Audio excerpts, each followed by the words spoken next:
Hola chicos, el día de hoy vamos a hablar acerca de un tema de neurología, de medicina interna, acerca de las epilepsias.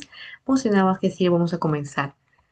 Bueno, aquí está el índice, como siempre, desarrollamos la definición, epidemiología, etiología, entre otros aspectos. Así que con respecto a la definición, vamos a hablar primero acerca de qué es una crisis epiléptica. Bueno, una crisis epiléptica va a ser un fenómeno paroxístico en la cual va a haber una actividad normal. Esa actividad se caracteriza en caso por ser una actividad excesiva y sincrónica de un grupo de neuronas. Como sabemos, la epilepsia se caracteriza en caso por movimientos anormales, movimientos involuntarios y que muchas veces la persona pierde la conciencia como sucede en las convulsiones tónico-clónico generalizadas, ¿no?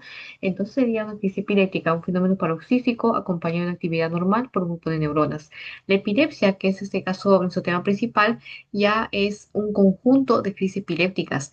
Estas crisis, en caso, se van a volver cada vez bueno, en este caso recurrentes, más frecuentes, y pues obviamente tiene que haber un proceso subyacente el cual esté causando ese trastorno.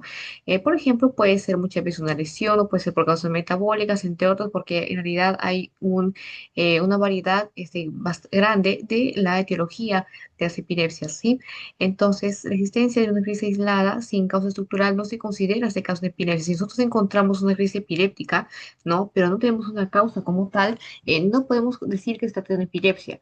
Porque, por ejemplo, puede aparecer cuadros de epilepsia, por ejemplo, en fenómenos cuando hay este periodo febril, y pues eso es muy frecuente, por ejemplo, en niños, y no podemos clasificar al paciente que tiene epilepsia. O sea, no, en este caso debemos clasificarlo sin reconocer como tal una causa estructural. Tampoco son los crisis recurrentes, como dice acá, debido a factores corregibles o evitables, ¿no? Entonces, vamos a ver que según este caso, la institución acá se define la epilepsia como la predisposición a tener crisis epilépticas de manera duradera y que tenga una causa subyacente. Entonces, ¿qué debemos considerar nosotros para definir en este caso, bueno, acá en este caso un estrés epiléptico? Se define este caso como una crisis prolongada o dos o más crisis repetidas entre las cuales no se recupera el nivel de conciencia, ¿sí? Entonces aquí vamos aprendiendo acerca de tres términos importantes: crisis epiléptica, la epilepsia y el estrés epiléptico. Así que bueno, vamos a pasar porque cada uno no es tan en este caso importante aprendernos qué es esto, así que pasamos siguiente. Vamos a hablar acerca de la epidemiología. Bueno, en este caso vamos a ver que la epilepsia afecta a países, en este caso de ingresos bajos y medianos con una alta frecuencia, donde este caso se debe muchas veces a causas secundarias como son infecciones, traumatismos, y también vamos a ver que varía este caso según la edad, ¿no? Este caso también vamos a ver que la causa es diferente según la edad, siendo, por ejemplo, en niños, este caso con recién nacidos, muchas veces por problemas, este caso de oxigenación durante el parto, mientras que en pacientes, este caso que ya sean, este caso mayores de avanzada edad, muchas veces se debe a desarrollos cerebrovasculares, por ejemplo, una ACV, o puede ser también por alguna neoplasia cerebral. En adolescentes, jóvenes, este caso se debe principalmente ya a causas, por ejemplo, tóxicas, como lo son intoxicación por drogas o tal vez por accidentes, traumatismo. Entonces, es diferente ese caso. Como vemos, la etiología cambia según este caso, la edad, la población, en este caso, de la persona. Y pues, obviamente, también se ha visto relacionado con infecciones, por ejemplo, con parásitos como son neurocisticercosis. Y pues, obviamente, esto, pacientes, caso un grupo, por ejemplo, etario que tenga mayor prevalencia de esta infección, pues obviamente tendrá mayor frecuencia de que pueda asistir a en este caso, la epilepsia en su población, ¿no? Entonces, vamos a hablar acerca de etiología. Y vemos el caso que la epilepsia se va a clasificar según la etiología que tenga. Tenemos el caso estructural en la cual puede ser el caso por ictus, o sea que una ACV nos puede desencadenar epilepsia, pues claro que sí. También puede ser ese caso por traumatismos, también está la displasia cortical, que es un por relevante. Se ha visto ese caso también que la parte genética tiene que ver con ese caso patrón hereditario. También ese caso está la parte infecciosa, como les mencioné, la neurocisticercosis considera ese caso como un factor de riesgo para, en este caso, la persona puede adquirir epilepsia, el VIH, el Zika, metabólica como son la porfiria, uremia inmunitaria, encefalitis, entre otras, ¿no? Y también hay un pequeño porcentaje que también ese caso es conocido. Como vemos acá está la edad y en este caso la causa más frecuente según el grupo etario. Así que en neonatos, pues, como les mencioné, por ejemplo, pues son en menos de un mes, La causa más frecuente, obviamente, que no podría ser por traumatismo, no va a ser por ACV, sino que acá lo más frecuente sería por una anopsia, muchas veces durante el parto, y eso se denomina como encefalopatía hipóxico-isquémica, ¿sí? Entonces, luego continuamos con lactantes y niños, incluye a pacientes de entre un mes y un año, y acá lo más frecuente es que esto se dé por crisis febriles y, por ejemplo, adolescentes. La causa más frecuente, como le mencioné, es traumatismo encefalocraniano, consumo de tóxicos por drogas, adultos jóvenes, infecciones como neocisticercosis. Aquí también aparece ya la probabilidad de que puedan ser afectados los jóvenes por tumores, lesiones neurológicas, entre otros. En adultos tenemos este caso debido a la edad, que sería más frecuente que se desarrolle epilepsia, por ejemplo, después de un ictus, ¿no? Recordemos que a esa edad, ya 35, 65 años, para muchas personas tienen, por ejemplo, síndrome metabólico, tienen colesterol elevado, entonces eso hace que se formen, por ejemplo, mayor riesgo de placas en las arterias, sufren una ACV y por todo ese ACV, ese caso quedan como secuela con epilepsia, ¿no? Y en ancianos, pues obviamente, o sea, se ha visto ese caso que ya casi exclusivamente se refiere a patología vascular, ¿qué quiere decir este caso? El ictus, ¿no? O sea, el ACV, el derrame cerebral. Entonces, bueno, acá también nuevamente un resumen de las etiologías más frecuentes. En este caso de lactante, recordemos que es por anoxia, por isquemia, en este caso por cuando hay un retraso en la atención del parto, puede en este caso quedar como secuela, pues es un cuadro epiléptico. En niños pequeños, se ha visto que en este caso que puede ser convulsiones febriles, en adolescentes, adultos jóvenes por traumatismos craneales y, por ejemplo, bueno, algo también importante, en este caso de la edad y de los adultos, de 30 a 50 años por tumor cerebral y cercosis y ya en pacientes mucho mayores de 50 años, pues ya casi exclusivamente se limita a lo que es una ACV y un tumor cerebral, ¿no? Recordemos que con la edad aumenta el riesgo, pues, ese caso de la ACV también, porque muchas veces ese caso del paciente ya suele tener otras comorbilidades como son hipertensión, recordemos que la principal causa de ACV es la hipertensión, además con la vejez los vasos se vuelven más rígidos, más también hay ese caso una tendencia a formar también neurismas, entre otros, ¿no? Entonces vemos una afectación que hace que la persona anciana sea más predispuesta a desarrollar un accidente cerebrovascular y tumores cerebrales, pues también por la edad, pues aumenta el riesgo de neoplasias, ¿no? Con respecto a la clasificación, vamos a ver ese caso, bueno, aquí sería la clasificación según la etiología, como ya hemos venido viendo, estructural, genética, que ya ese caso no vamos a repetir de nuevo, lo acabo de mencionar, y ahora vamos a ver otros tipos de clasificación de epilepsia. En este caso vamos a ver según la afectación. Está la generalizada, está la focal y está la focal con generalización secundaria.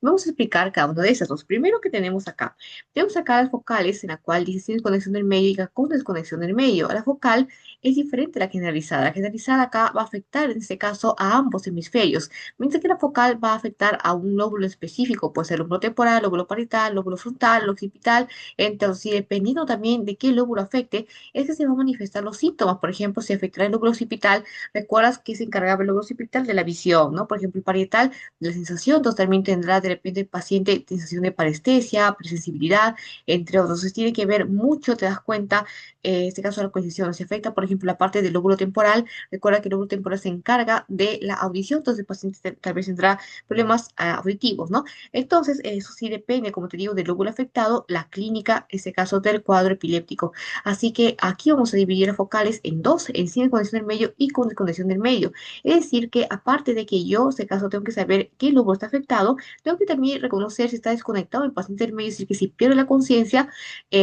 si pierde la conciencia sería con desconexión del medio, ¿no? Y si no pierde sería sin desconexión del medio, es decir, que el paciente no pierde la conciencia en medio de un cuadro epiléptico. La generalizada, como mencioné, pues suele afectar, en este caso, a ambos hemisferios y la focal con generalización secundaria se refiere a que mi epilepsia empezó, en este caso, siendo focal, afectando un solo lóbulo, sin embargo, con el paso del caso del tiempo, pasó a evolucionar como una generalizada, pues sí, con generalización secundaria. Aquí está la misma clasificación por acá, y bueno, entonces vamos a pasar a la siguiente parte. Bueno, aquí está, como le mencioné, las crisis focales, ¿ok? En este caso, o denominada también de parciales, como le mencioné, eso sería solamente de una parte de la corteza. Que tengo, aquí tengo mi hemisferio, ¿no? Y en este caso, por ejemplo, no vamos a afectar, si fuera generalizada, ¿qué haría? Afectaría a los dos, ¿no? Afectaría a ambos. Pero al ser este caso una focal, vamos a afectar, vamos, perdón, vamos a agarrar este caso como si estuviera afectado solamente una parte. Puede ser este caso la parte occipital, que estaría por acá. Puede ser este caso la parte frontal, ¿no? La parte parietal, la parte temporal, por aquí o así. Entonces, solamente es un lóbulo en específico, no es generalizado. Entonces, acá como ya te mencioné, podría el paciente tener ese caso o perder la conciencia, como te dije, es una lesión específica y pues en ese caso te das cuenta que los síntomas varían según la localización. Si yo afecto la parte occipital, ¿qué síntomas voy a tener la parte, en este caso, visual? No, destellos, alucinaciones. Si está afectada tal vez la parte, en este caso, parietal, tal vez habrá alteraciones sensitivas. Si afecto la parte frontal, habrá alteraciones motoras, tónico-clónicas, automatismo. Si afecto la parte temporal, habrá en este caso el paciente en la crisis, este caso que tenga, se acompañará de síntomas olfativos, por ejemplo, olores intensos, desagradables, cacosmia, entonces eso es lo que va a tener. Entonces, es importante también eso, también preguntar, por ejemplo, historial clínica del paciente que ha tenido una epilepsia, preguntarle si, por ejemplo, durante ese caso, el proceso de la crisis que ha tenido, tal vez sentir un olor desagradable, tal vez ha tenido ese caso como destellos o alucinó algo. Entonces, porque gracias a eso es que nosotros podemos determinar si este caso de la epilepsia fue pues generalizada, ¿no? O fue este caso focal. Y si es focal, también nos podría dar cierta orientación a qué lugar ese caso fue el afectado, ¿no? Y acá en este caso vemos muchos, por ejemplo, muchos síntomas que, bueno, se van a manifestar de acuerdo a la localización de la lesión. Así que vamos a pasar a la siguiente diapositiva. Bueno, bueno, aquí nuevamente está un resumen y acá, bueno, está especificado ya acerca de este caso de, bueno, el lóbulo que se afecta y la clínica, ¿no? Si afecta el lóbulo frontal, habrá ese caso problemas motores. Si, perdón, si se afecta el lóbulo parietal, habrá alteraciones sensitivas. Si se afecta el occipital, serán las visuales. Después, en este caso hay la progresión, en este caso disoniada, que vamos a mencionarlo a la siguiente diapositiva. Y aquí está el caso también algo más importante que sería la parálisis de TOD, la cual hace referencia a una debilidad en este caso, por ejemplo, que es autolimitada, o sea, no es que vaya a durar ni que sea este caso permanente por años, que acompaña al paciente tras una crisis, ¿ya? O sea, que el paciente tiene una crisis epiléptica y después de eso, este caso tiene una debilidad, tiene una plegia. Entonces, aparte, aquí se debería decir, en este caso, clonías, ya no colonias, aquí no hay confusión, clonías, por ejemplo, crurales, y que después de esos movimientos clónicos, ya, después de estas sacudidas, el paciente ya presenta una plegia transitoria, pero no es que se vaya a quedar, no sé, parapléjico, hemipléjico de por vida, ¿no? Sino que ese caso se manifiesta solamente por un breve periodo de tiempo. Entonces, eso se denomina el parálisis de TOD, ¿ya? Hay aura, ese término, el aura seguramente has escuchado también otro tema, que en este caso se hace referencia a las cefaleas, no, perdón, en este caso a las migrañas, ¿no? Por ejemplo, hay migraña con aura, migraña sin aura, eso significa que en aura son, en este caso, como síntomas que preceden a la crisis del problema como tal. Por ejemplo, en la migraña, muchas veces este caso hay con aura y sin aura. Cuando hay migraña con aura, significa que antes de aparecer la migraña, como que el paciente empieza a ver borroso, tal vez este caso siente ya como que problemas visuales o tal vez hay dolor, dolor muscular. Eso es caso como que síntomas previos a que aparezca ya la migraña como tal. Y de igual manera acá en la epilepsia aparece ese fenómeno que es el aura, que son este caso como de síntomas previos que nos van a avisar que es una crisis epiléptica. Eso me pareció este caso a lo que se comparten con la migraña, ¿sí? Este caso son problemas también visuales, entre otros. Entonces, acá vamos a ver acerca de la clasificación también. Recordemos que como les mencioné, ya está, hay crisis, les mencioné que hay una crisis parcial y generalizada. Aquí está mi cerebro, si afecto todo el cerebro, ¿cómo se llamaría? Generalizadas, ¿verdad? Y si afecto solamente una parte, un lóbulo, se denominaría como parcial. Entonces, acá tenemos la parcial, como te mencioné, podría ser con pérdida de la conciencia y también sin pérdida de la conciencia. Y la generalizada, en este caso, es que no hemos mencionado la clasificación, pero aquí está. Se va a clasificar en clínico generalizadas, en crisis de ausencia, en mioclónicas y en crisis atónicas o cinéticas. Vemos acá cuatro tipos de crisis generalizadas, mientras que acá en las parciales simplemente dividimos en pérdida de la conciencia o en que no se pierda la conciencia, ¿sí? Entonces vamos a pasar acá con las, bueno, denominadas crisis focales simples, crisis focales complejas, crisis generalizadas, entre otros. Aquí tenemos acá las crisis focales simples y crisis focales complejas, que como ya sabemos, al escuchar este término focal, solamente va a afectar a qué cosa, a un lóbulo o será a todos, a los dos hemisferios, será solamente a un lóbulo, ¿verdad? Entonces, por ejemplo, estamos acá en la focal simple. Ese caso se denomina como crisis focal simple. Acá la persona no pierde ese caso conocimiento, ¿sí? Donde la crisis epiléptica está consciente. En cambio, una compleja es cierto que también va a afectar ese caso a un lóbulo en específico, pero acá sí, ese caso pierde la conciencia. Si en caso de que el paciente no es consciente, puede ir precedida de ahora, ¿sí? De una serie de síntomas de caso que van a avisar al paciente que va a presentar una convulsión, ¿no? Y pues ese caso tiene también automatismo. ¿Qué quiere decir esto? Que va a tener conductas repetitivas, pero no lo va a hacer de manera intencional. Es decir, que el paciente, por ejemplo, va a estar lamiéndose los labios o tal vez abriendo, cerrando, en este caso la mano, o abriendo, cerrando los ojos, o haciendo cualquier movimiento repetitivo, pero que el paciente no es consciente, no lo hace voluntariamente, sino por eso se denomina como un automatismo. Así que esto también suele presentarse en ese tipo de crisis complejas, no en las simples, y pues obviamente después tiene un periodo postcrítico, que la cual se manifiesta muchas veces con malestar, dolor de cabeza, dolor de cuerpo, entre otros. Tenemos acá la crisis generalizada, creo que ya vengo hablando que afecta a dos hemisferios. Acá, como dices, no afecta simultáneamente a ambos hemisferios. Está también otra que son de casos crisis focal con congestión secundaria. Y como te dije, es una crisis que inició ese caso focalmente en un hemisferio. Pero ¿qué pasó después? Que este caso se volvió generalizado. O sea, que va a afectar a los dos hemisferios, pero ya después. Entonces, acá nos estaríamos con respecto a la clasificación. Bien, en este caso, bueno,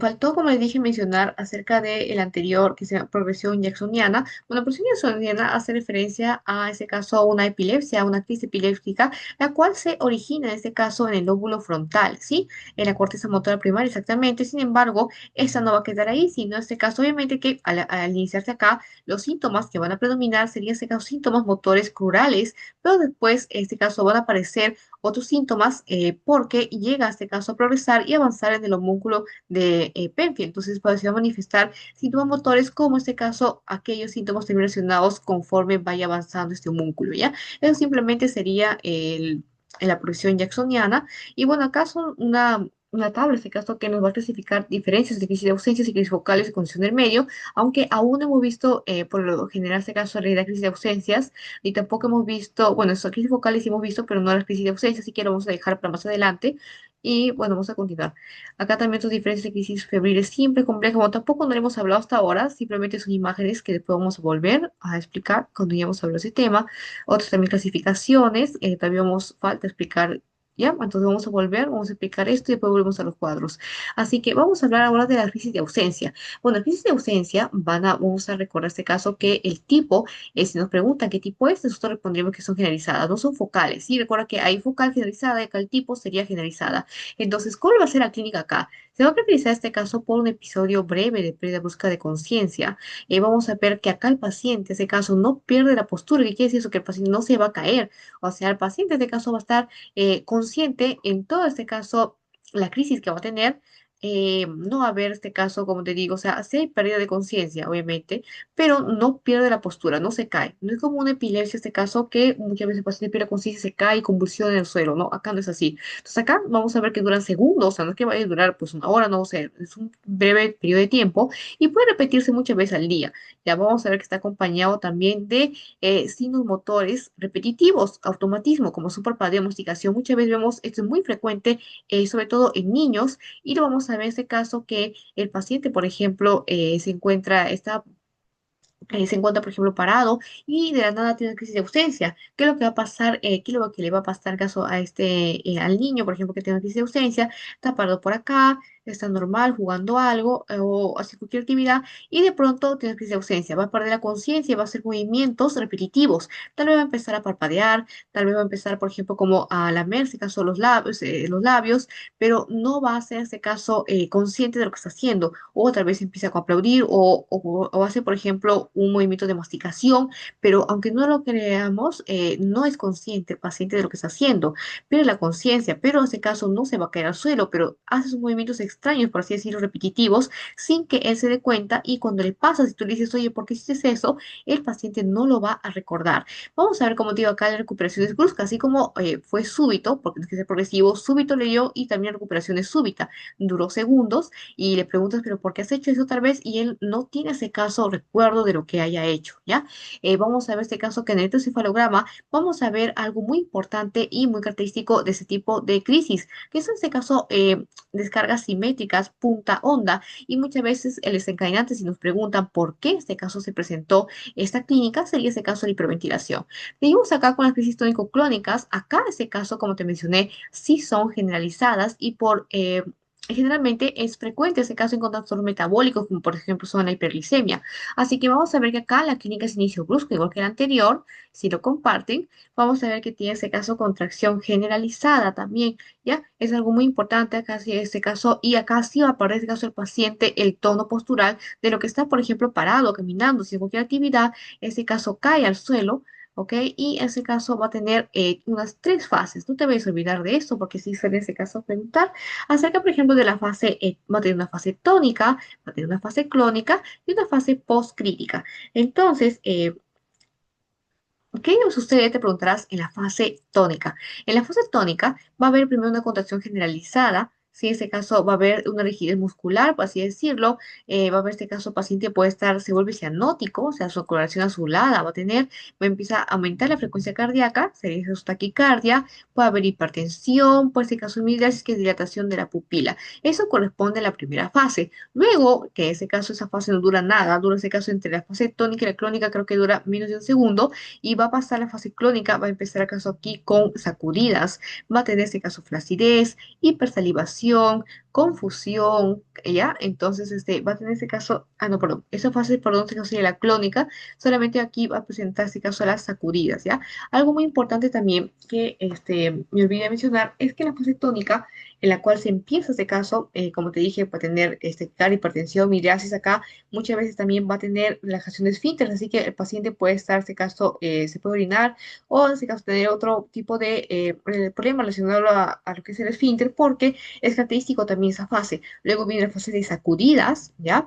Y la cual también en este caso empieza a hipersalivar y por lo general es recomendable poner el paciente de costado para que no se atragante con su propia saliva. Y ya luego sigue la fase póstica, la postcrítica, en la cual el paciente ya se va a recuperar, pero se va a recuperar mal, se va a recuperar y va a sentir que le duele su cabeza, le duele su cuerpo, entonces eso es el caso con respecto a las fases clónicas, ¿no? Acá hacemos electroencefalograma, vemos el caso que las descargas son ese caso de alto voltaje, ¿sí?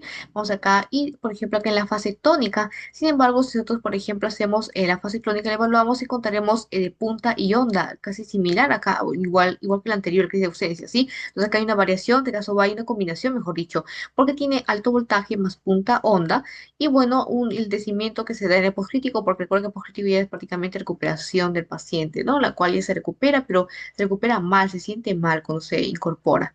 Así que bueno, vamos a seguir con la parte ahora de las mioclonías.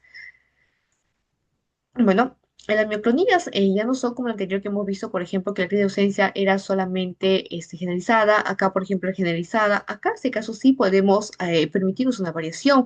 Puede ser focal o generalizada, es decir, que puede afectar solamente un lóbulo, como puede afectar ambos hemisferios. En la clínica vamos a encontrar contracciones musculares, pero van a ser breves, ¿sí? No vamos a este caso tan, bueno, un poquito, tan en este caso notoria como la crisis clínica que sí tiene unas tres fases, ¿no? Acá son contracciones de caso breves y si nosotros hacemos una evaluación en el electroencefalograma, ¿qué vamos a encontrar acá? Vamos a encontrar punta onda, pero bilaterales. Mira, y es importante que también reconozca la diferencia entre este caso, diferencia del tipo de encefalograma, ¿no?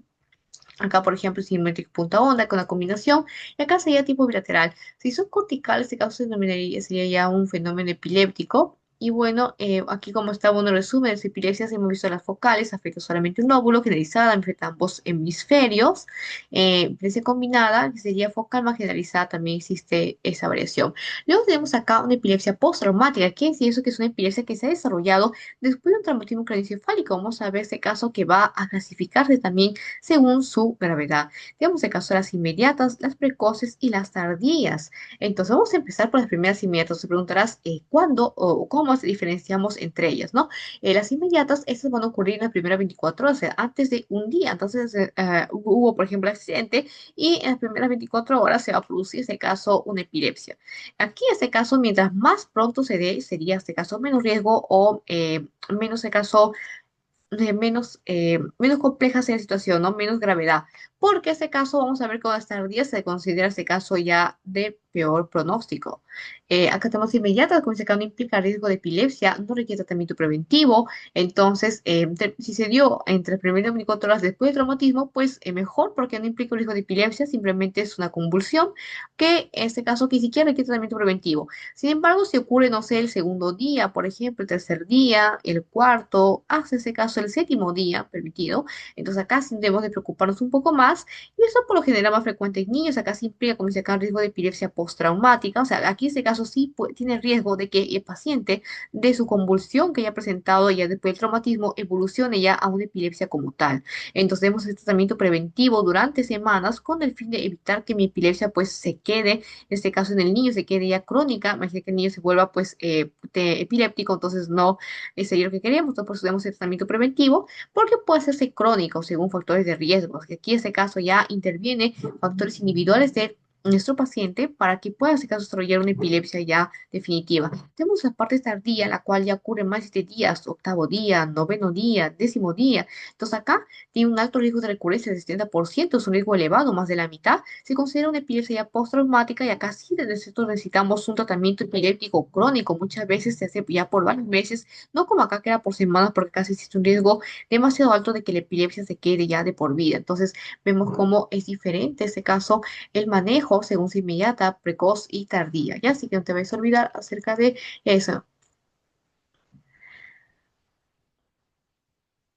Entonces, vamos a pasar a la siguiente diapositiva y vamos a hablar acerca de las epilepsias parciales benignas.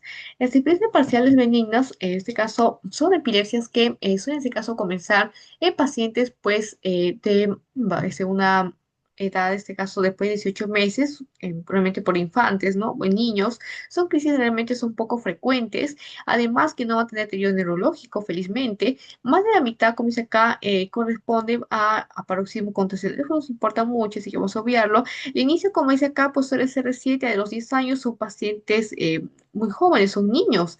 Entonces, muchas veces, al ser este caso, según la edad, pues tiene mejor pronóstico, ya que en su mayoría el 98% suele ese caso desaparecer ya casi adolescencia, 14 años, ¿sí?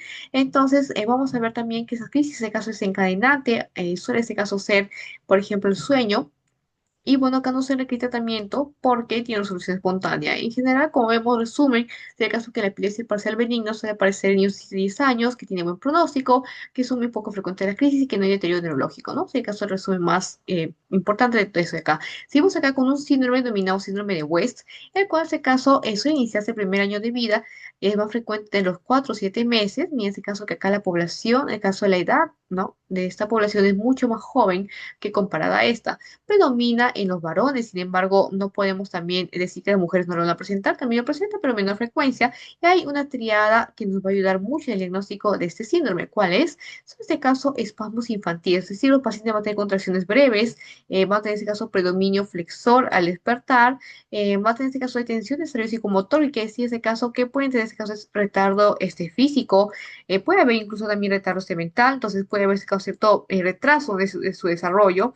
Y aparte, bueno, vamos a encontrar una hiperarritmia intercrítica en el electrocefalograma. Es un criterio imprescindible hacer esto porque mediante este hallazgo pues, podemos determinar que se trata de un síndrome de West. Tratamiento de lesión será CTH y bueno, eso es el caso, eh, lo referente respecto al síndrome de West. Entonces, ¿en qué pacientes suele afectar más las epilepsias parciales benignas? En niños, ¿no? ¿Cuál es el pronóstico de las epilepsias parciales benignas? Es bueno, por lo general desaparece. ¿Requiere tratamiento las epilepsias parciales benignas? No, por lo general no requieren. El síndrome de West, ¿en qué pacientes este caso suele aparecer más? Aparece más este caso en el pacientes de 4 7 meses, ¿no? Son en este caso pequeños, predomina más en varones. Igual la teoría diagnóstica sería contracciones breves, también sería retraso psicomotor y también el hallazgo en el encefalograma que es imprescindible, la hiperarritmia intercrítica, ¿ya? Entonces sería lo principal con respecto a ambas entidades. Así que vamos a pasar a la siguiente diapositiva. Vamos a hablar acerca de otro síndrome, que es el síndrome de Lennox-Gastaut. Acá se repitió, así que vamos a ignorarlo.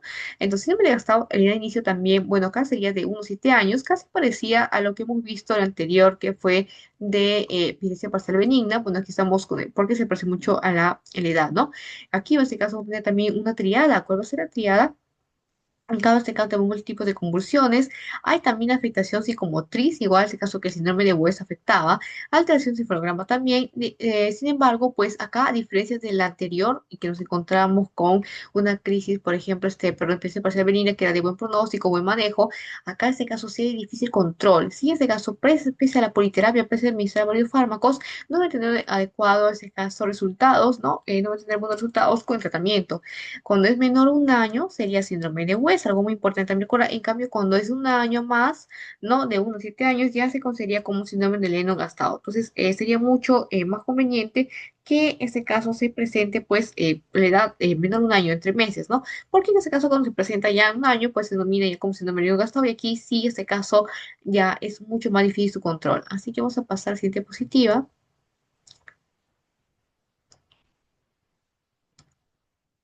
Bueno, hablando acerca de crisis de ausencia, volviendo a hablar de este caso, recuerdo crisis de ausencia, en este caso de epilepsia con lesiones generalizadas, es este caso la más frecuente de la infancia, ya es muy frecuente en niños, la crisis de ausencia también se ve en ancianos, pero es casi es rarísimo, mucho más frecuente en niños. Como dice acá, en niños son de 4 a 10 años. En este caso, he visto este caso que tiene cierta influencia con respecto a sus asistentes familiares.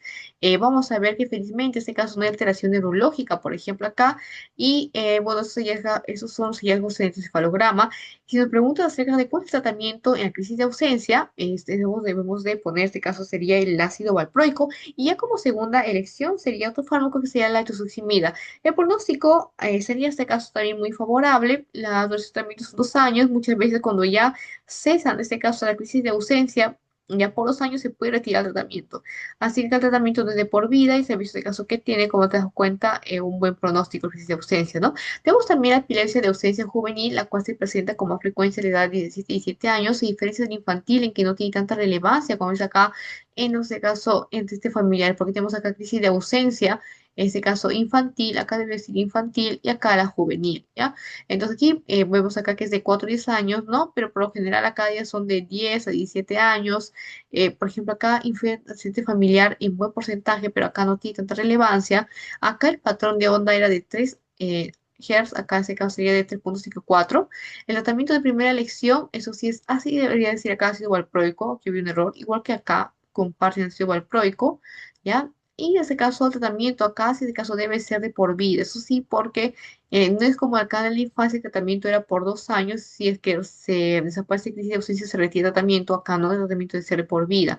Entonces, entonces cuenta, mientras más se da, como que tiene un peor pronóstico, ¿no? Tiene ese caso un manejo un poco más complicado.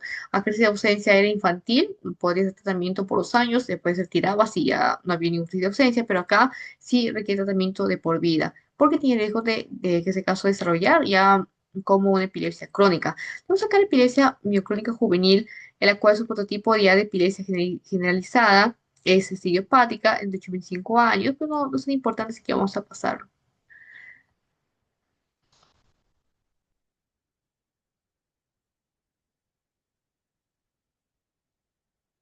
Ya, lo mismo se caso de epilepsia mioclónica juvenil, como le dije, no está queda tan importante, tan relevante, así que vamos a pasar por acá, que tampoco no es relevante. A ver, y yo. Bueno, antes de pasar a la fisiopatología, vamos a hacer caso un repaso de todo lo que hemos visto hasta ahora. Y en este caso vamos a volver. Bueno, las epilepsias, nuevamente, en este caso sería, bueno, hemos hablado acerca de una crisis epiléptica, de un estatus epiléptico, ¿no? Hemos visto en este caso que la crisis epiléptica sería un fenómeno que se da, en este caso, porque las neuronas van a actuar de manera anormal, excesiva y también de manera asincrónica, ¿no? En este caso están las neuronas por acá con sus, ¿no? Entonces actúan de manera, en este caso, sincrónica y eso, en este caso, perdón, sincrónica y eso hace que se presente, en este caso, este cuadro de sacudidas. En epilepsia vamos a ver que ya sería la existencia de crisis epilépticas recurrentes. Si ese caso sería la crisis epiléptica, pero ya por varios, en este caso, episodios y que también haya una causa que lo justifique, ¿ya? No vale, en este caso, una crisis aislada, una sola crisis epiléptica sin que la haya causa, ¿no? O tal vez, por ejemplo, si hay un factor que es corregible, entonces aquí no se considera tampoco epilepsia. Entonces, es diferente nuestra definición. Hay que considerar en mucho que tenga una causa y que se hace caso crisis recurrentes para definirlo como una epilepsia. Estatus epiléptico sería, en este caso, una crisis prolongada o dos o más crisis repetidas, ¿sí? En este caso, en la cual no se recupera el estado de nivel de conciencia. Entonces, no puede, estatus epiléptico, sería crisis epiléptica, serían dos o más, o si no, una crisis ya prolongada, ¿no? En la cual no tenga conciencia. Entonces, sería diferencias entre esos tres términos, muy importante para diferenciar. Entonces, en la epidemiología hemos visto que varía este caso según la población, muchas veces el caso tiene que ver con infección de neurocicercosis, la parte genética, traumatismo, por ejemplo, también tanto cerebrales como golpes, caídas, o también ese caso puede ser por anoxia, retraso, por ejemplo, en el parto, lesión grave en la cabeza, también podría ser una ACV, que es mucho frecuente en ancianos, ¿no? En adultos. La etiología, ya como estaba explicando, aquí este caso varía según la edad. ¿No? Está neonato, lactantes, adultos jóvenes, según este caso, la patología la etiología es el caso más frecuente, ¿no? Según lo que más estén expuestos cada población. Lo mismo acá, hemos repetido, lo mismo acá. Clasificación, hemos visto este caso que pueden ser focales o generalizadas. Hemos visto que las generalizadas son este caso cuando afecta a ambos hemisferios y la focal es este caso cuando afecta a un lóbulo en específico, ¿no? Focal o parcial, ¿no? Focal o parcial. Entonces, parcial, este caso, la podemos dividir también con pérdida de la conciencia o sin pérdida de la conciencia, mientras que generalizada, que es la que afecta a ambos hemisferios, esa sí ese caso se divide en cuatro, ¿no? Que son las tónico-clónico generalizadas, crisis de ausencia, mioclónicas, crisis atónicas o cinéticas.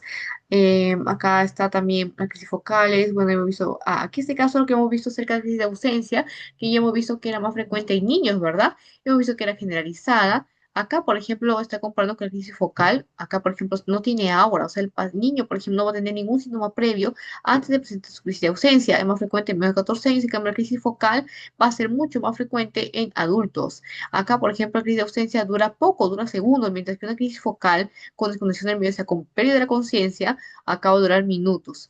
Eh, Aquí, por ejemplo, ausencia muchas veces se repite varias veces al día. Acá el parpadeo es frecuente, porque como te dije, se acompañado de la crisis de ausencia de movimientos repetitivos. El niño va a estar abriéndose los ojos, masticando, haciendo movimientos de masticación, ¿no? Pero lo hace de manera inconsciente. Pero en cambio acá no es común, así que sí es algo excepcional.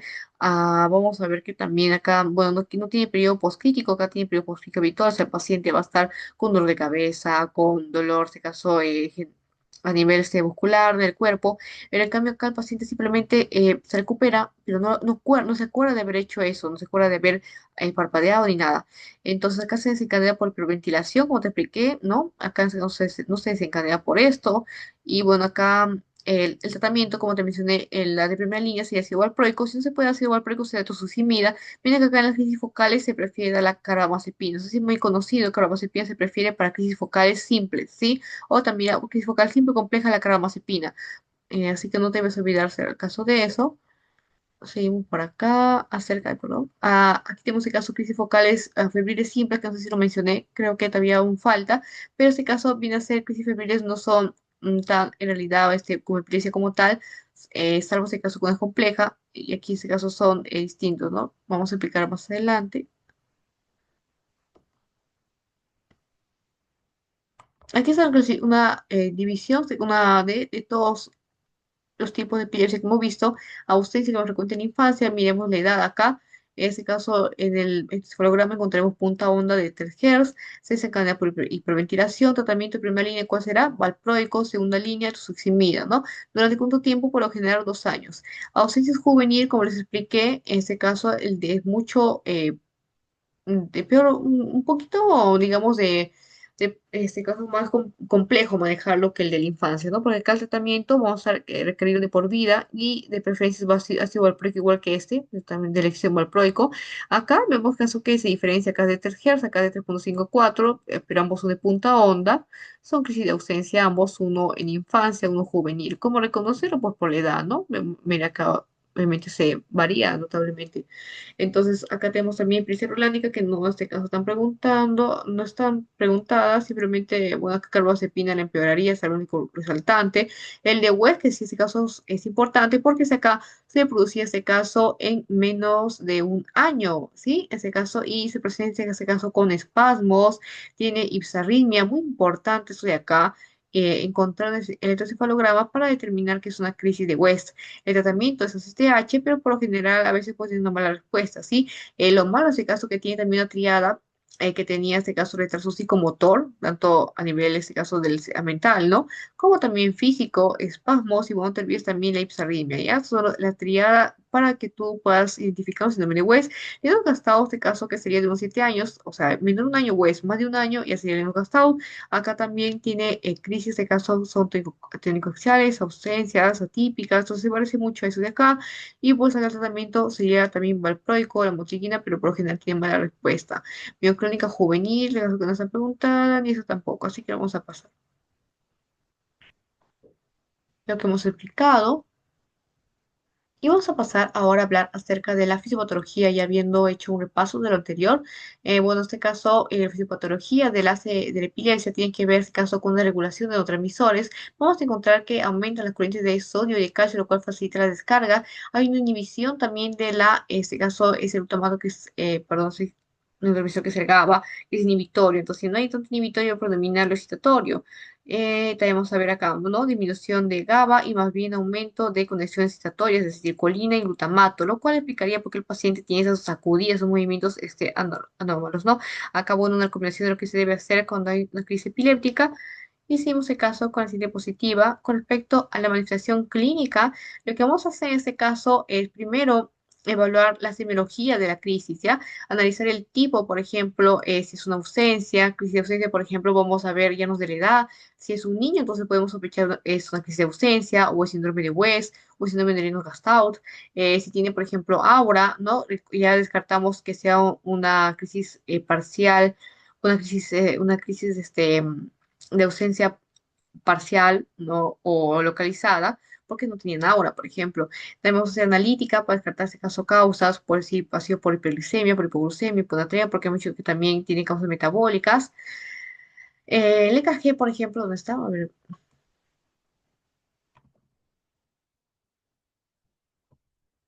como dice acá, la metabólica puede ser por fibrouremia, puede ser por hipoglucemia, ¿no? También ese caso, entonces por alteraciones a nivel de electrolitos, también puede ser que cause este caso, este tipo de epilepsia. Así que vamos a ver ese caso de una analítica, después de hacer el electrocardiograma, con el fin también de diferenciar si fue en realidad ese caso la pérdida de conciencia por la epilepsia o la edad fue un síncope convulsivo, también muy importante, pues es el EKG. Este caso, acá debería decir, ya, hacer este caso de neuroimagen es que siempre está indicada, salvo algunas excepciones, por ejemplo, crisis febriles.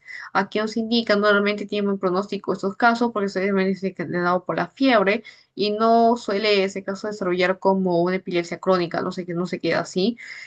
Se hace, por ejemplo, acá en urgencias, se prefiere esta imagen tomografía computarizada en la dirección, en cambio en ambulatorio es la resonancia magnética, ya que es más, nos da mucho más información, mucho más sensible que la tomografía computarizada. Y el electroencefalograma nos va a orientar a patrones específicos y, por ejemplo, si encontramos 3 Hz o 4 Hz, podemos decir en este caso que es 3, ¿te acuerdas que era crisis de ausencia o epilepsia de ausencia en la infancia, ¿no? Y si encontrabas de 4, era de epilepsia o crisis de ausencia juvenil, y eso ya te lo vengo explicando en diapositivos anteriores. En la crisis, ahora recién vamos a hablar acerca de crisis febriles simples y complejas, que era lo que faltaba explicar en el cuadro, ¿no? Y ya vamos a pasar, sí, falta poco.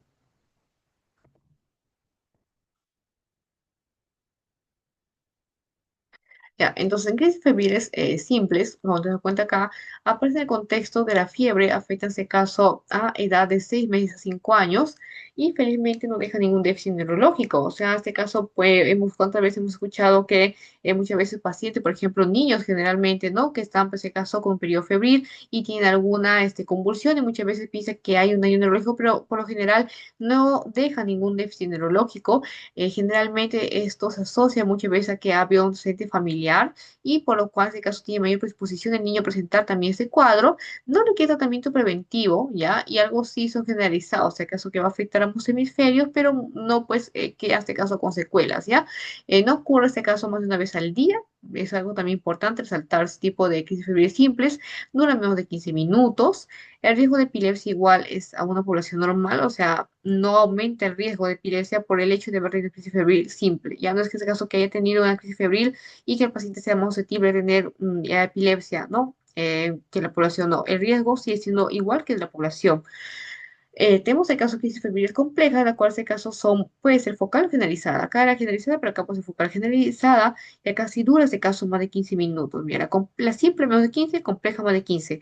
Acá ese caso sí se puede dar más de una vez al día, y acá sí, ese caso se acompaña de déficit neurológico, así que es muy importante saber diferenciar entre una simple y una compleja, ya que en la simple no presenta déficit, pero acá sí presenta simple. Por la compleja, pero sí presenta ya ese caso la secuela que es el déficit neurológico, ¿no? Puede presentar parálisis de TOC, que ya te vengo explicando qué cosa es, que en este caso sería la presencia de plegia después de caso de una crisis, por ejemplo, mioclónica, donde puede de movimientos casos anormales. Eh, Aquí, en este caso, un error debería ser el riesgo de la epilepsia es mucho mayor al de la población normal, entre este caso, 4 o 5%. De las causas que detecta, este caso, lesiones se destaca en este caso por una lesión del sistema nervioso central, pues en ese caso por algún traumatismo o síndromes epilépticos, entonces, no, pero en este caso cuando haya fiebre, ¿no? Hay que saber entonces diferenciar y haya, por ejemplo, una convulsión, si es una simple, es una compleja. La crisis febril simple son las causas más frecuentes de crisis epilépticas en la infancia, ¿sí? Entonces requiere tratamientos, como te digo, no requiere tratamiento la simple, en cambio la compleja sí.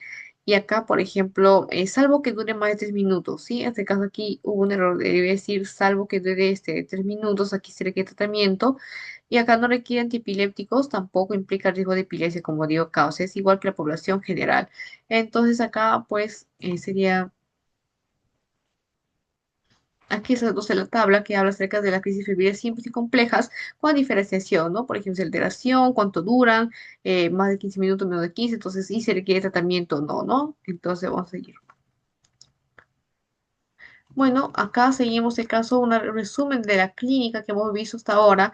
Como hemos dicho, este caso, las mioclonías benignas en la infancia, hemos visto el caso que suelen ser de buen pronóstico, se aparecen con el tiempo, no tiene ese caso convulsiones como tal, o sea, ha definido que se vaya a dar recurrentemente, ¿no? Muchas veces este caso suelen remitir incluso espontáneamente y 98% remite ya a los 14 años. Tengo las mioclonías juveniles en las cuales el caso afecta más a mujeres de igual manera que las de infancia también tienen buen pronóstico, ¿sí? Y estas también van a responder tratamiento, se va a dar ácido valproico y bueno, son algo también muy, este caso particular de este tipo de crisis, es ese caso que suelen presentarse cuando el paciente se despierta, ¿ya? Entonces, eso sería caso importante. Ahora avanzamos con, en este caso, las fases de la tónico-clónica, cuando estamos recordando. Recordemos el caso que había epilepsia clónica generalizada, la cual tenía 3 fases, ¿no? Tenemos el caso de la primera fase, que es la tónica, hay rigidez muscular, como les mencioné, contracción. El caso aquí, el cual el paciente no ventila, él pierde control de los esfínteres, después, en caso del paciente, como digo, orinarse, se muerde, ese caso la lengua también puede presentar eso, y también ese caso a la segunda fase, que sería la fase tónica, la segunda sería la clónica. Aquí hay un error, siempre cuando pongo el corrector como que cambia cuando pongo el corrector de ortografía, a veces cambian las palabras.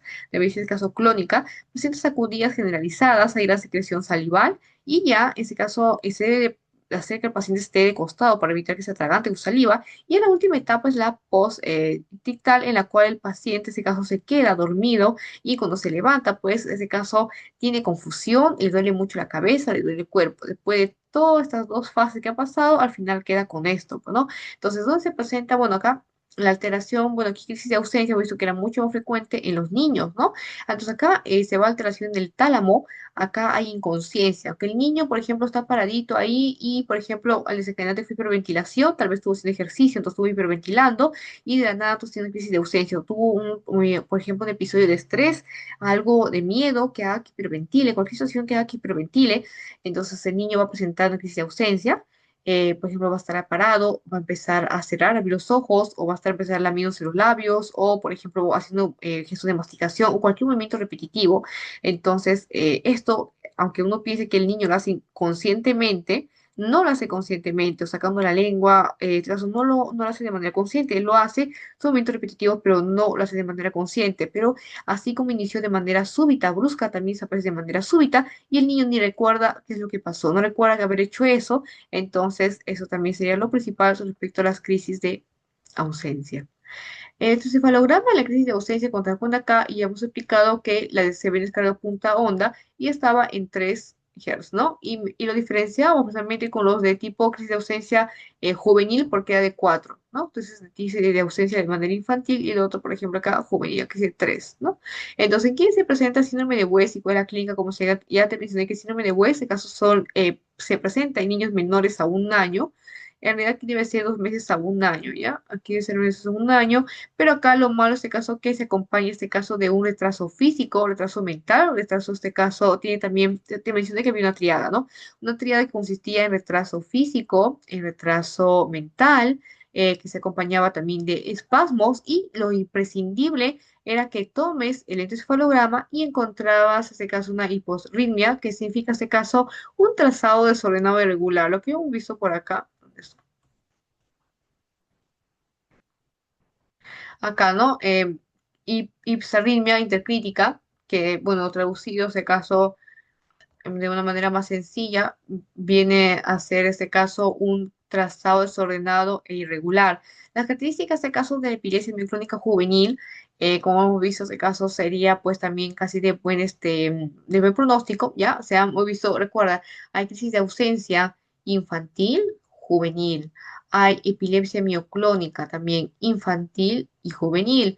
Y está también el síndrome de West y el síndrome de Lennox-Gastaut, ¿no?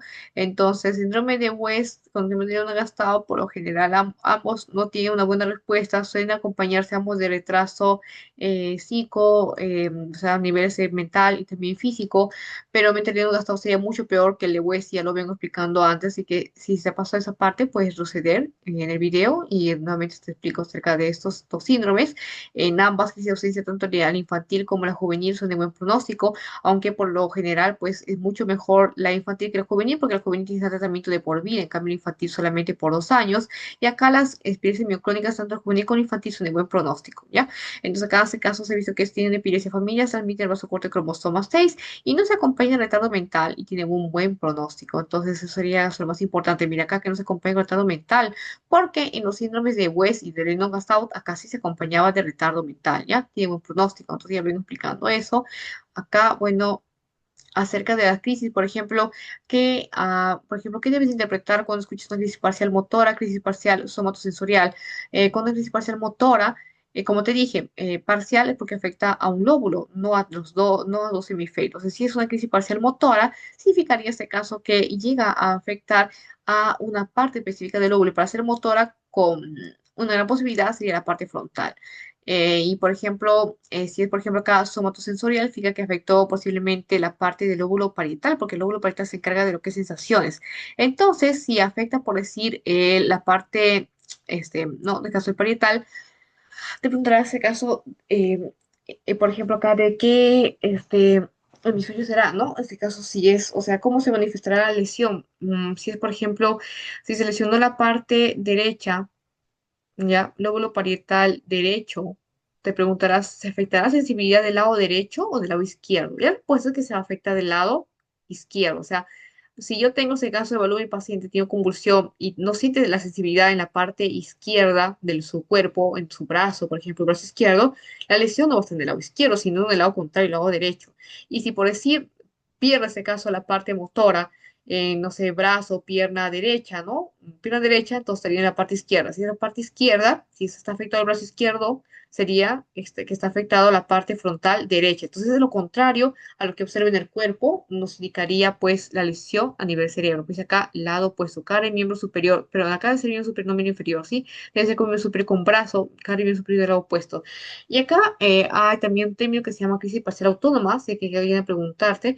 Este caso de parcial autónoma sería una crisis la cual se presenta con dolor abdominal, con náuseas, con vómitos, con secreción, son síntomas que se cuenta autonómicos, por eso se denomina así autónoma, dolor abdominal, náuseas, vómitos, sudoración, pupilas dilatadas, es decir, midriasis, sensación de defecar, también suele tener los pacientes, muy frecuente, entonces puede ser que el paciente esté normal, caminando, se hace cualquier actividad y de pronto tiene una sensación de, en este caso, dolor abdominal, empieza a tener náuseas, vómitos, empieza a sudar demasiado, tiene una urgencia, en este caso, de defecar, y este caso sería una crisis parcial autónoma.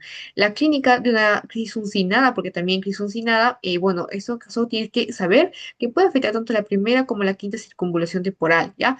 El UNCUS, este caso está relacionado con la parte del lóbulo temporal, y en este caso se afecta la primera circunvalación temporal, el paciente tiene sensación de escuchar zumbidos, y se afecta la quinta circunvalación temporal, el paciente en este caso tiene alucinación olfatoria, por ejemplo, puede percibir un mal olor cuando realmente no lo hay. Entonces, eso sería la clínica de cuando afecta este caso el lóbulo temporal. Aquí estamos viendo prácticamente la afectación, los síntomas que podemos encontrar según sea el lóbulo que afecte, ¿no? Que la parte motora, la parte frontal, sería con la parte parietal, un signal con la parte temporal, y el automatismo que el lóbulo se afecta, o en este caso sería un movimiento repetitivo, como te vengo diciendo, ¿ya? Así como hemos visto en la crisis de ausencia que en ese caso abrían los ojos, cerraban, sacaban la lengua, entonces son cosas que no se cuenta el paciente, pero que lo hace. Bueno, para el diagnóstico, ahora sí, nosotros necesitamos establecer nuestros criterios para determinar una epilepsia. Entonces, tenemos que tener, en este caso, al menos la aparición de al menos dos crisis separadas por más de 24 horas para determinar epilepsia, o si no, la presencia de una crisis junto con la probabilidad de que recurra, ¿ya? ¿Y cómo sabemos esto? O sea, ¿por qué, cómo sabemos en este caso que tiene una crisis y, o sea, dices que tiene que ser probable de que recurra? ¿Cómo yo sé que va a ocurrir otra vez? Porque en ese caso conocemos estudios de electroencefalograma, resonancia magnética, estos estudios sí nos pueden indicar la probabilidad de que presente una nueva crisis, ¿sí? Entonces, pues eso lo determinamos. O tal vez determinado, diagnosticado un síndrome epiléptico específico. ¿Qué tal si me encuentro con una crisis de ausencia, no, en un niño de 8 años, pues obviamente ya sería una epilepsia? Entonces, ya, para diagnosticar la epilepsia necesitamos que se cumpla una de las siguientes condiciones, estas tres de acá. No nos olvidemos, el encefalograma, como te dije acá, no permite diagnosticar ni excluir epilepsia por sí mismo, pero sí nos podemos ver ciertos elementos, ¿no? Por ejemplo, nos ayudó a diferenciar si el patrón de punta onda era de una crisis, de ausencia, por ejemplo, de tipo infantil o juvenil, ¿no? Entonces, sí es de gran ayuda en este caso, como vemos este estudio. Ya, entonces, ya, incluso las técnicas, por ejemplo, tienen una imagen, como nosotros computarizar, la resonancia magnética también son técnicas de elección. Vemos que el caso de la resonancia magnética es una técnica mucho más sencilla, pero por general se suele preferir telegrafía computarizada en situaciones de emergencia. Bueno, aquí este caso de imagen del diagnóstico, cómo se ve este caso, el encefalograma, punto sencilla, punta simple, punta onda, 3, ese caso H, que era típico de cuál era la crisis, ese caso infantil, ¿no? Y ya, y ausencia infantil, acá también, bueno, vamos a detallar tanto esto, son prácticamente el patrón que les vengo explicando, una crisis de ausencia, por ejemplo, infantil, cómo se ve en el encefalograma, una persona que tiene una crisis de ausencia, persona que tiene epilepsia. Aquí, por ejemplo, sea magnética, y ya. Los signos diferenciales, bueno, acá, pseudocrisis, podemos diferenciar de síncopes, ¿ya? Está, por ejemplo, el accidente isquémico transitorio también. Estos, por ejemplo, también está la migraña con aura, ¿ya? Amnesia global transitoria, con una diferencia para crisis epiléptica y síncope. Pero en este caso no es tan relevante el tema, o sea, no es que vaya a venir necesariamente el examen, solamente como complemento. Hallazgos laboratoriales también de complemento, por ejemplo, las convulsiones generalizadas puede ocurrir, en este caso también por glucosa baja, por hipoglucemia, puede ocurrir también convulsiones por hiponatremia, ¿ya? Por alteraciones hepáticas, recuerda que es también común, pacientes que tengan encefalopatía hepática por cirrosis, o insuficiencia renal crónica, puede aparecer, también casos graves. Cuando hay, por ejemplo, marcador de infección, podemos solicitar para ver PCR leucocitos, sospechamos de encefalitis y meningitis, panel metabólico, genético, tal vez pues yo determinar si tiene que ver la parte genética, sobre todo en pacientes que tengan epilepsia, como se dice, es en niños, ¿no? Es muy en este caso en muy pequeña edad. Entonces, ellos imagenológicos, como hemos mencionado, resonancia magnética, en este caso es muy importante y muy buena este caso porque nos ayuda a determinar qué presenta, por ejemplo, si con convulsiones. Muestra este caso si hay, por ejemplo, algún tumor, una lesión ocupante, si hay neurocisticercosis, por ejemplo, muestra los quistes, si hay, por ejemplo, también malformaciones. Entonces, por esto es útil, la resonancia magnética. Mira que la tomografía computarizada, como hemos visto, este caso es útil en emergencias porque la tomografía computarizada detecta al toque lo que son los sangrados, las hemorragias, entonces puede ayudar a diferencias, si tal vez trata de una epilepsia o tal vez, por ejemplo, habría una hemorragia, una CV hemorrágico, entonces es muy importante por su tomografía en emergencias, ¿no?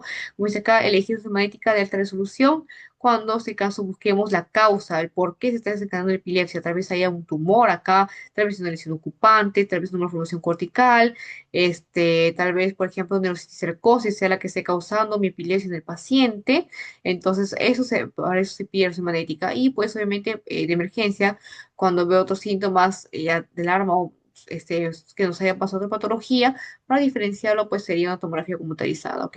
Si es de alarma, sería este caso, eso que tampoco no vale tanto la pena mencionar, porque, bueno, simplemente relleno y vamos a paso a tratamiento. Hay en este caso, bueno, fármacos que no alteran la cantidad de sodio y fármacos que no alteran la cantidad de calcio, ¿no? Aquí está la clasificación, que no es tan relevante. Y vamos a ver ahora si tratar el estatus epiléptico. Bueno, como hemos visto este caso epiléptico, como este caso definiríamos como una crisis que dura más de 5 minutos o como dos, o este caso, dos o más crisis epilépticas, ¿ya? La primera medida, obviamente, es el soporte vital básico, asegurarse de que, bueno, el paciente tal vez echarlo, por ejemplo, de costado, si está hipersalivando, o en este caso quiere esta asistencia, bueno, en la convulsión. Fármaco inicial se da este caso de cepam intravenoso. Si persiste la crisis o si puede repetirse. ¿Qué se administra, por ejemplo, acá si cuando damos el tratamiento de cepam, el paciente no logra recomponerse? Podemos utilizar fármacos intravenosos como son la fenitoína, el ácido valproico, levetiracetam. ¿Ya? Esos tres de acá son la opción en que no responda con estas benzodiazepinas. Si la crisis persiste y ya llega este caso a pasar de la media hora, ahora sí debemos de inducir como farmacológico con estos fármacos de acá midazolam, propofol u otros agentes anestésicos. ¿Ya? Entonces sería el manejo con respecto al tratamiento del estatus epiléptico. También tenemos otras técnicas, las cuales ya no son farmacológicas, sino ya un poco más invasivas. Tenemos las receptivas, no receptivas. Las receptivas destaca acá la amígdalo-hipocampectomía, generalmente junto con la lobectomía temporal anterior. Está indicado este caso de epilepsia según el caso del afectado, generalmente epilepsia temporal medial. La no restrictiva sería esta, pero no creo que no, generalmente no preguntan esto, así que solamente sería de relleno, ¿ya? Entonces me preguntan sobre fármacos. Bueno, ahora hablando acerca de fármacos que, por ejemplo, no pueden o sí pueden tomar las pacientes gestantes, el fármaco contraindicado, por ejemplo, en mujeres de edad fértil y antes de la pubertad, es, por ejemplo, el citalopróico, que generalmente incluso cuando el paciente en este caso tiene deseos de quedar embarazada, pues no se puede dar citalopróico ya porque es muy teratógeno, es muy, en este caso, dañino, o en este caso para el feto. También, por ejemplo, por el manejo, por ejemplo, obviamente el se debe el embarazo de ser planeado. Al tratamiento, pues por lo general el tratamiento de erección suele ser la lamotrigina, y si no se puede la motrigina se da carbamazepina más ácido fólico, ¿no? Para evitar, en este caso, efectos tertógenos, entre otros. Entonces acá no se debe también, en este caso, no se recomienda cambiar tratamiento del embarazo porque es un poco más peligroso, evitar también la politerapia porque también es riesgo teratogénico, no son generalidades, recomendaciones en este caso el tratamiento de una gestante. Como dice acá, el suplemento que se da en embarazadas epilépticas, el ácido fólico, ¿sí? El suplemento de ácidos ya que han tenido ese caso de males tratamientos con inductor confituido, entonces debemos de darle vitamina K al niño recién nacido. Sí, en este caso, sí, pues su mamá pues ha tenido durante su embarazo tratamiento con medicamentos como carbamazepina, fentoína, fenobarbital, se da 1 miligramo de vitamina K intramuscular durante el parto, esta inyección, y pues en este caso también tenemos, bueno, riesgo, por ejemplo, el riesgo de casos de crisis o crónicas durante el parto o 24 posteriores es bajo por lo general. Una lactancia materna sí está permitida y bueno, manejo de embarazadas, por ejemplo, como dice acá, pues no es recomendable estar cambiando tanto el esquema terapéutico ni mucho menos estar agregando más medicamentos, ya que aumenta más el riesgo teratógeno. Como dije, el fármaco de elección suele ser la lamotrigina. Después, si no se puede dar la motrigina, se puede dar, en este caso, carbamazepina más suplemento de ácido fólico. Aquí están otros fármacos, por ejemplo, orbital, fenitoína, carbamazepina, muchos más, y por ejemplo, su aplicación, los efectos secundarios, si es teratogénico no, muy importante si es teratogénico o no. Por ejemplo, la fenitoína, algo muy importante de este medicamento es que en este caso es un buen antiepiléptico, sin embargo, y lo malo de este caso son sus efectos secundarios, ya que suele afectar mucho la estética, ya que en mujeres suele aparecer hirsutismo y, por ejemplo, también hiperplasia gingival, ¿ya? Otra cosa, por ejemplo, acá, bueno, la gabapentina sabemos que este caso también se une, por ejemplo, canal de calcio, acá junto con la carbamazepina también. Tenemos acá que, por ejemplo, acá también levetiracetam, este en general es por bien tolerado, se puede utilizar, bueno, también este caso antipiléptico. Y bueno, la gabapentina que ya en la actualidad no se utiliza mucho, ya no se utiliza como antipiléptico, sino más para el dolor neuropático. Se ha visto que no tiene tanta eficacia en las epilepsias. Y con respecto, bueno, acá el fenobarbital también es un buen antipiléptico, ¿sí? Muchas veces se da cuando hay, por ejemplo, en crisis focales o clónicas. Así que vos serían los principales, en este caso, fármacos y sus acciones, ¿no? También es un epiléptico de lo que hemos resumido, con soporte vital, ya sea para pan, si no responde, añadimos fenitoína, valproico o cualquiera de estos, ¿no? Y si no, aún no cede con lo que hemos añadido, pues ya inducimos como farmacológicos con nuestros medicamentos midazolam o propofol. Ya, evolución y pronóstico, bueno, este caso va a depender del tipo de epilepsia, ¿no? También pero hemos visto por lo general que cuando está presente en niños, muchas veces se remite o se controla con monoterapia. Las que están secundarias, por ejemplo, acá, a malformaciones, a tumores, esclerosis, obviamente tener peor pronóstico, más tendencia a persistir y a ser farmacoresistentes, ¿no? Por simple lógica.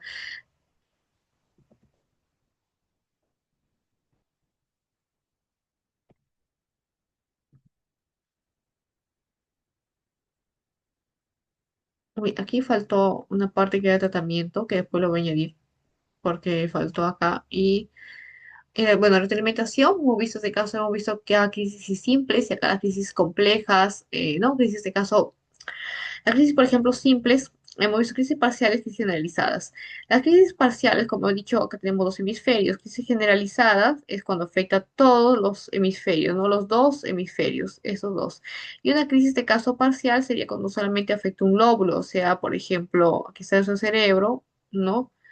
Y solamente va a afectar ese caso al lóbulo frontal, lóbulo, por ejemplo, acá de lóbulos occipitales y así. Entonces, eso sería parcial, con solamente afecta un lóbulo. De la parcial podemos dividirlo en simple y en compleja.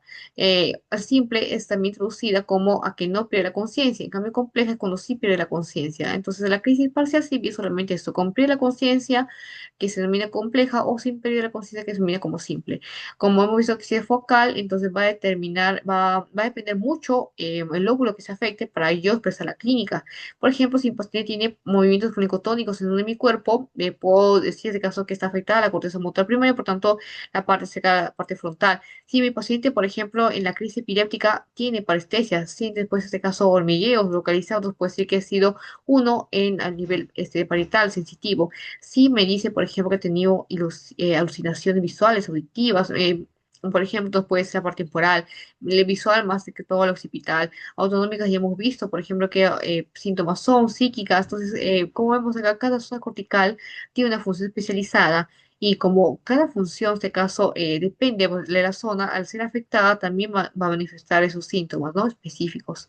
Así que, bueno, vamos a pasar a la siguiente diapositiva. Crisis generalizada, hemos visto que se afecta a ambos hemisferios, bueno, repitiendo.